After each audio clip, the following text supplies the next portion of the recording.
Donald Trump is ripping the election process here in our state after a clean sweep by Senator Ted Cruz at Colorado's Republican convention on Saturday.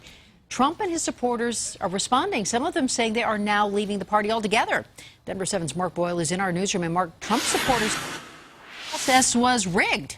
And those Trump supporters are pointing to a couple of pieces of paperwork from the convention that appear to show that Ted Cruz delegates listed twice in place of Trump delegates, therefore counted twice. And now, not only are Trump supporters calling out the state's GOP leaders, but so is Trump himself.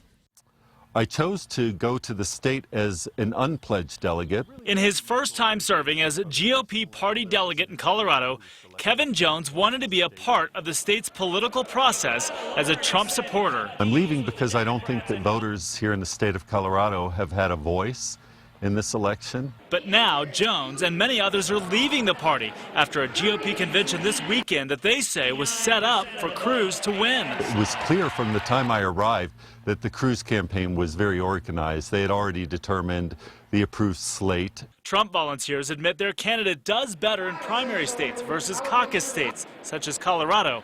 But Trump supporters say the state GOP messed up the ballots by putting some Cruz delegates on twice, while also passing out this blue correction sheet at the convention long after many had already begun voting.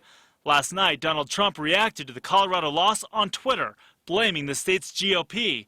Political scientist Seth Maskett says Cruz may have won simply because his campaign worked the state's political process better. It seems like the Cruz team just really did its homework on how, the complicated process by which people actually become delegates for the Republican Party from Colorado. Maskett says now Trump is scrambling for the 4 uncommitted delegates in Colorado, as well as those in other states, which could add up to give him the majority heading into the national convention in July. Certainly every one of those counts. Now, Trump supporters are concerned with errors made, even on the final results here. Some names of the delegates left off altogether. It has them wondering if the vote counts are even correct. Now, we reached out to both the Colorado GOP for comment as well as Trump's campaign nationally. We didn't hear back from either of them as of news time. Mark Boyle, Denver 7.